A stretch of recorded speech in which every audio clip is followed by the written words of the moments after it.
No one remembers the exact day the heat became permanent. It was as if Texas woke up one morning in the 1970s and decided the sun would no longer apologize. And yet, beneath that relentless sky, people kept living. Because what other choice did they have? But what did daily life really feel like when the days all looked the same, and the future felt both promised and uncertain? By sunrise, the streets were already warm. Asphalt softened under worn tires, and the air carried a faint mix of dust, gasoline, and yesterday's rain that never quite cooled the ground. In small Texas towns and growing cities alike, mornings followed a rhythm so familiar it barely needed thought. Screen doors creaked open, coffee brewed too strong, radios hummed with country songs and half-heard news reports about oil prices, strikes, and places far away that felt unreal. Children waited for school buses that arrived late more often than on time, their sneakers scuffing the pavement, sweat already gathering behind their knees. Adults stood on porches watching the day begin, measuring time not by clocks, but by shadows sliding slowly across front yards. This routine felt eternal. But was it hiding something quietly changing underneath? Factories and refineries dominated the horizon in many parts of Texas, their metal silhouettes rising against pale blue skies. Men drove pickup trucks before dawn, lunches wrapped in brown paper, hands rough from work that promised stability but demanded everything in return. Women stayed behind, managing households that ran on habit, resilience, and unspoken sacrifice. Everyone seemed busy. Everyone seemed necessary. And yet, a quiet question lingered. How long could this balance hold? Inside diners, the clatter of plates mixed with the low drone of ceiling, fans that barely moved the air. Coffee cups were refilled without asking. Conversations stayed light. Football, weather, church, but pauses grew longer when talk drifted toward money or rumors of layoffs. People listened more than they spoke, as if silence itself carried information. What were they afraid to say out loud? By midday, the heat pressed down hard. The sun flattened colors, bleaching houses and pickup trucks into variations of the same dusty shade. Sweat soaked through shirts. Work slowed, not because there was less to do, but because bodies demanded mercy. Somewhere, a radio crackled with news of another factory closing in a neighboring county. But the sound faded into the background like static. Noticed, but not fully absorbed. Children played anyway. Barefoot in yards, they chased each other with water hoses, laughter cutting through the heavy air. For them, the world felt endless, summer-like even in fall. They didn't yet sense the tension adults carried in their shoulders or the way conversations stopped when they entered the room. Could innocence really survive in a place shaped by quiet worry? Afternoons stretched long. Time didn't pass, it lingered. Curtains fluttered slightly in open windows, carrying the smell of fried food and warm oil. Somewhere down the street, a car engine refused to start, and neighbors gathered without being asked. Someone offered tools. Someone else offered advice. No one talked about why help came so easily. It was simply understood. This was Texas in the 1970s. Not dramatic, not loud, but deeply interconnected. People depended on one another in ways that felt natural, almost invisible. Yet even then, cracks were forming beneath the surface. If everyone was so connected, why did so many feel alone? As evening approached, the heat softened but never disappeared. Shadows lengthened. Lawns were watered carefully, mindful of rising costs and unspoken scarcity. Families gathered for dinner. Meat stretched further with potatoes and bread. Portions measured without comment. Grace was said. Plates were passed. No one complained. Afterward, televisions flickered to life, broadcasting images of a changing America. Protests, speeches, long gas lines in distant cities. Texas felt removed from it all, and yet somehow deeply involved. People watched quietly, unsure whether to believe what they were seeing. Was the outside world truly shifting? Or was it just noise meant to distract them? Night brought a different kind of stillness. Porch lights buzzed softly, attracting moths that battered themselves endlessly against glass. Neighbors sat outside, rocking slowly, sharing stories they had already told 100 times. Laughter came easily, but it faded just as fast. The stars felt closer then, as if the sky itself was listening. In those moments, surrounded by familiar faces and familiar sounds, many wondered something they never voiced. Would these nights always be here? Or were they already slipping away? Because beneath the nostalgia, beneath the warmth and community, something subtle was beginning to shift. Jobs were no longer guaranteed. Costs crept upward. Trust in institutions and promises quietly eroded. No single moment marked the change. No announcement was made. So how did a life built on routine begin to feel fragile without anyone noticing when it started? And as the heat settled in once more, no one could know that the smallest changes, barely visible now, would soon reshape everything they thought was permanent. No one announced that things were becoming harder. There was no headline, no sudden collapse, just a quiet weight that settled into everyday life across Texas in the 1970s. People felt it before they understood it. But how do you recognize change when it arrives disguised as routine? Mornings still came early, but they no longer felt fresh. The sun rose the same way it always had, yet something in the air seemed heavier, thicker, as if the heat now carried expectation along with dust. Coffee tasted slightly more bitter. Radio stayed on longer, not for music, but for news, oil prices, shortages, strikes whispered about in towns just a few hours away. At kitchen tables, envelopes were opened slowly. Bills were scanned twice. Figures were added again, just to be sure. No one panicked. Panic was a luxury. Instead, small adjustments were made. Lights turned off sooner. Errands combined. Meat stretched thinner across the week. Were these choices temporary? Or were they becoming a new way of life? Workdays lengthened without official notice. At refineries, farms, and workshops, men stayed later, pushing through fatigue because leaving early felt dangerous. The promise of stability still existed, but it no longer felt solid. Machines rattled louder. Supervisors spoke less. Breaks shortened. When someone didn't show up one morning, no one asked why. The smell of oil, metal, and sweat hung in the air. Hands moved on instinct, repeating motions learned years earlier. This work had built towns, paid mortgages, fed families. But what happens when the work that defines a community begins to disappear? One shift at a time?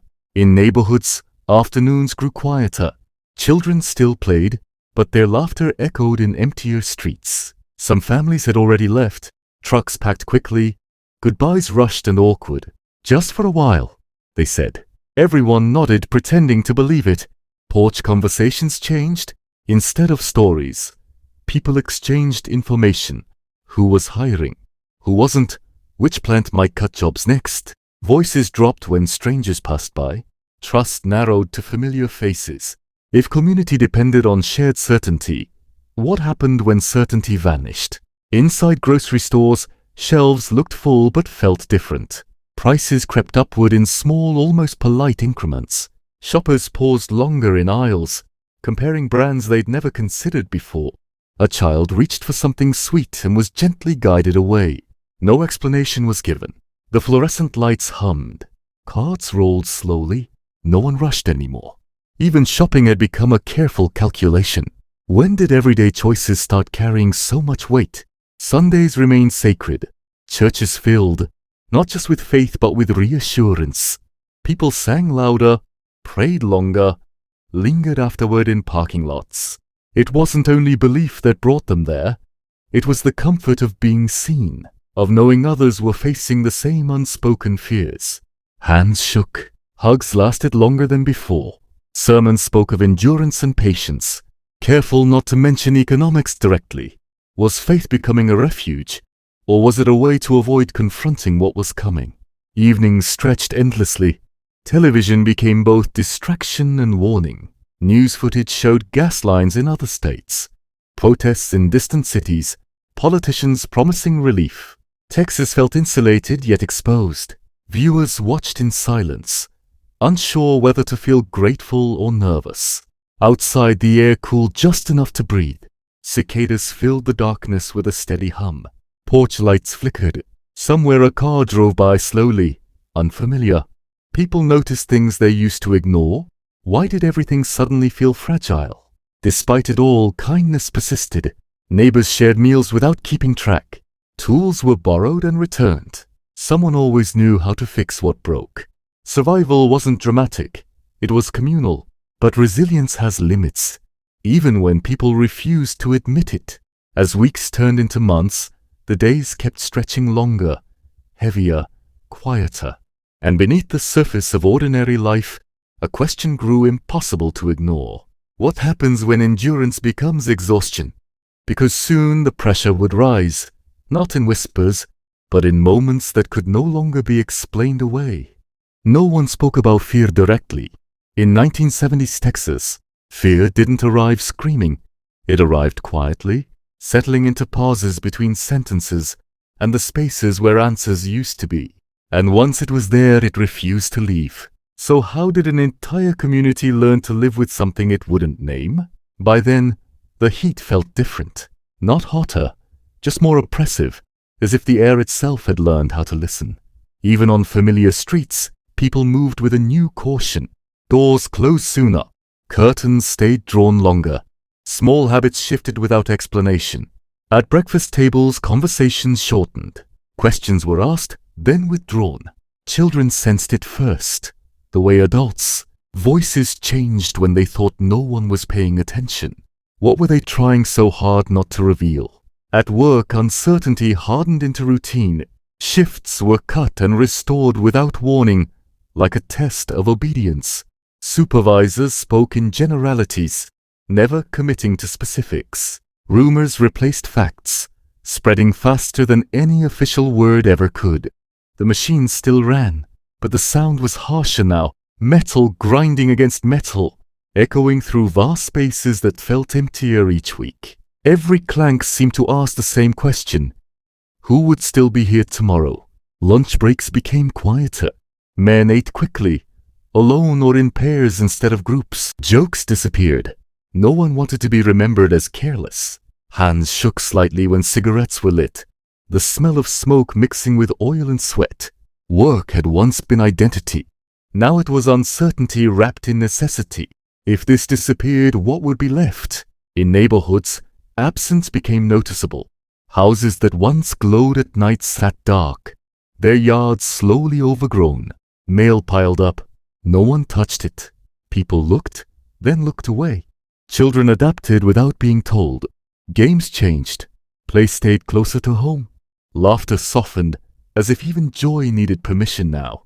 How much do children understand when adults pretend everything is fine? Community gatherings still happened, but they felt strained. Potlucks featured simpler dishes. Portions were modest. Smiles arrived late and left early. Conversations circled safe topics, avoiding anything that might unravel the fragile calm. Yet beneath the politeness, tension simmered. Not anger, worse, resignation. When did acceptance quietly replace hope? At night, Texas stretched wide and watchful. The hum of insects filled the darkness, uninterrupted. Stars hung low, unmoved by human worry. From open windows came fragments of conversation. Half-finished sentences, quiet sighs, the scrape of a chair pulled back too quickly. Sleep came late. Thoughts lingered.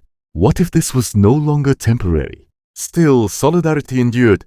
Neighbors noticed who stopped showing up and checked in without asking questions. Groceries appeared anonymously on doorsteps. Offers of help were made casually, as if to avoid drawing attention to need. This wasn't charity. It was survival, shared and unspoken. But even shared strength can fracture under enough pressure. And slowly, unmistakably, something shifted again. The silence that once protected them now pressed inward, demanding release. What happens when quiet endurance finally runs out? Because soon, the tension would surface, not as words, but as moments no one could ignore. The breaking point never announced itself. It arrived disguised as inconvenience, as irritation, as moments too small to justify alarm. But once it began, it spread quietly, like a crack beneath fresh paint. So when did togetherness start to feel strained? The first signs appeared in ordinary places. A line at the gas station stretched longer than usual, engines idling under the sun. Tempers flared over nothing. Someone cutting ahead, someone taking too long. Apologies came late, if at all. No one wanted to admit how close they were to the edge. The smell of gasoline mixed with hot air, sharp and nauseating. Radios crackled with updates that offered no clarity.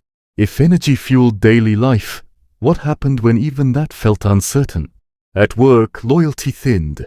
Where there had once been shared effort, there was now quiet competition. People guarded information, arrived earlier, stayed later. Small mistakes were noticed and remembered. Break rooms felt colder despite the heat outside. Conversations stopped when certain people entered. Trust, once automatic, became selective. How do communities survive when survival turns individual? Neighborhood routines faltered. Lawn care became irregular. Repairs were postponed. The sound of hammers and saws, once constant, faded. When something broke, it stayed broken longer. Porches still filled at dusk, but the atmosphere had changed. Stories gave way to debates. Opinions sharpened. Disagreements surfaced over politics, money, even the future itself. Was this division new, or had it always been waiting underneath? Churches felt the strain too. Sermons grew firmer, less comforting. Faith was still present, but patience wore thin. Some sought reassurance. Others sought answers no one could provide. In parking lots, voices rose. People left quickly. Even sacred spaces struggled to hold what the world outside was tearing apart. If faith could fracture, what hope remained? Children absorbed the tension quietly. They heard arguments through walls, sensed frustration in gestures. Their questions went unanswered. The world they were inheriting no longer felt stable. Play became cautious. Dreams became smaller. At what point does a generation learn to expect less? Yet moments of unity still emerged, unexpected and fragile. A storm knocked out power, and neighbors gathered with candles and shared food. Laughter returned briefly. Stories flowed again. For a moment, everything felt normal. But normal no longer lasted, because each act of togetherness was followed by separation, by worry, by resentment, by the creeping realization that the future might not include everyone. And deep down, people began to understand something they hadn't allowed themselves to consider before. What if this wasn't a passing phase but a permanent shift? The fractures were now visible, but the real test was still ahead. By the time people recognized they were fighting, they were already exhausted. There were no banners, no slogans, just a steady, determined refusal to let go of what remained. In 1970s Texas, survival didn't look dramatic. It looked ordinary. But how much quiet resistance can a community sustain before something finally gives? Days began with calculation, not panic planning. Fuel was rationed by habit. Trips were combined. Cars stayed parked longer. Walking felt practical again, even under the sun that never seemed to soften. The smell of hot pavement returned, familiar and grounding. Shoes stuck slightly to the road. Every step felt deliberate. When did movement itself become a measure of endurance? Work, when it came, was taken without complaint. Temporary jobs filled gaps left by permanent ones. Skills were repurposed.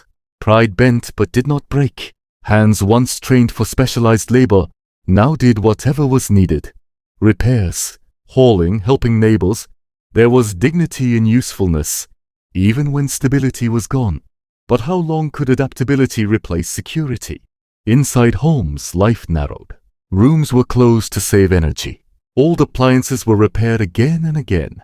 Radios became companions, their voices filling silence when conversation felt too heavy. Evenings were quieter now, but not empty. Families sat closer. Board games replaced television. Stories resurfaced about earlier hardships, about survival passed down through generations. Was memory becoming a tool for endurance? Food carried new meaning. Gardens appeared in backyards where lawns once were. Canning jars lined shelves. Meals were shared carefully, respectfully. Hunger wasn't constant, but the awareness of it was. Every bite mattered. What does food represent when abundance can no longer be assumed? Children watched and learned. They saw cooperation replace convenience. They noticed how neighbors checked on one another without being asked. These lessons were never explained, but they were absorbed deeply. Resilience was no longer abstract. It was visible, modeled daily. Would they remember this as hardship or as strength? There were moments of grace. Weddings still happened, modest and heartfelt. Music played at gatherings, softer but sincere. Laughter returned in waves, tentative but real. For brief moments, the future felt possible again. Yet beneath the determination, fatigue grew. Bodies aged faster. Optimism thinned. People carried more than they showed. And slowly a realization settled in. Holding on was no longer enough. Something would have to change. But what, and at what cost? Because the final shift was approaching, and it would leave no one untouched. By the time people recognized they were fighting, they were already exhausted.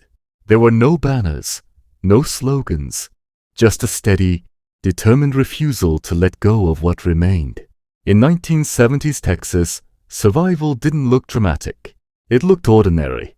But how much quiet resistance can a community sustain before something finally gives? Days began with calculation, not panic planning. Fuel was rationed by habit. Trips were combined. Cars stayed parked longer. Walking felt practical again, even under the sun that never seemed to soften. The smell of hot pavement returned, familiar and grounding. Shoes stuck slightly to the road. Every step felt deliberate. When did movement itself become a measure of endurance? Work, when it came, was taken without complaint. Temporary jobs filled gaps left by permanent ones. Skills were repurposed. Pride bent but did not break. Hands once trained for specialized labor now did whatever was needed. Repairs, hauling, helping neighbors. There was dignity in usefulness, even when stability was gone. But how long could adaptability replace security? Inside homes, life narrowed. Rooms were closed to save energy. Old appliances were repaired again and again. Radios became companions, their voices filling silence when conversation felt too heavy. Evenings were quieter now, but not empty. Families sat closer. Board games replaced television. Stories resurfaced about earlier hardships, about survival passed down through generations. Was memory becoming a tool for endurance? Food carried new meaning. Gardens appeared in backyards where lawns once were.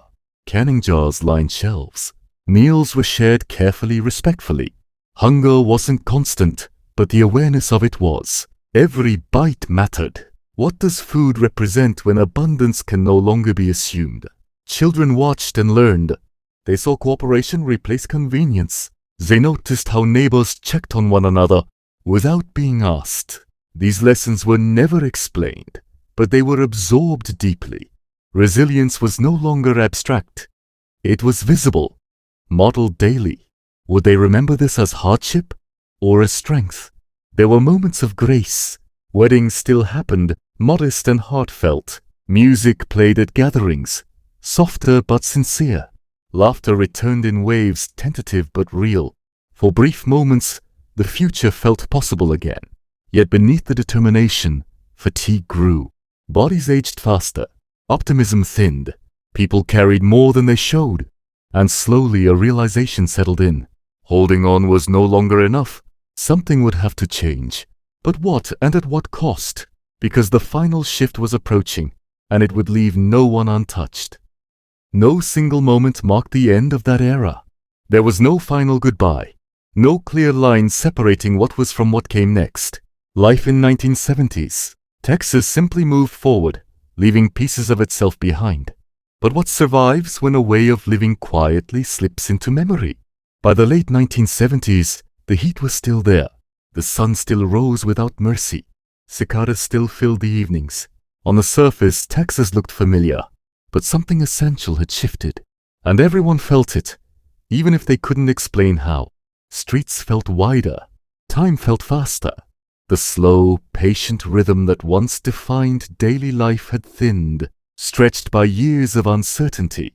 When did familiarity stop feeling permanent? Some people stayed. Others left. The departures were no longer dramatic, just accepted. Houses changed hands. New faces arrived without knowing the stories attached to the walls. The porches, the streets, old routines faded quietly. A diner closed. A factory reduced its footprint. A gas station stopped staying open late. Each change seemed small, but together they reshaped the landscape. How many small losses does it take to transform a place? Those who remained carried on with a different kind of strength. They worked, adapted, rebuilt, not to reclaim the past, but to live with its absence. Community still existed, but it was leaner, more cautious. Help was still offered. Kindness still mattered, but innocence was gone. Trust now came with memory attached. Was this wisdom, or something closer to mourning? Inside homes, objects told stories. A worn table, a repaired appliance, old photographs tucked into drawers. These weren't just reminders, they were evidence. Evidence that people had lived fully here, that they had shared, endured, and stood together when no one was watching. Would anyone remember what these things meant once the people were gone? Children grew into adults shaped by those years. They learned resilience without calling it that. They understood community without romanticizing it. Many left. Some returned. All carried Texas with them, whether they wanted to or not. What stays with a person long after the place itself has changed? By night, porches were quieter now. Fewer voices, less lingering. But when neighbors did sit together, the conversations felt deeper, less frequent, more intentional. The stars still hung low, the air still hummed. And for a moment, if you listened carefully, you could almost hear the past breathing alongside the present. Was nostalgia simply memory or a warning? Because what life was really like in 1970s, Texas wasn't about hardship alone. It was about endurance without spectacle, about community without guarantees, about people adapting before they had words for what was happening to them. That world didn't disappear overnight.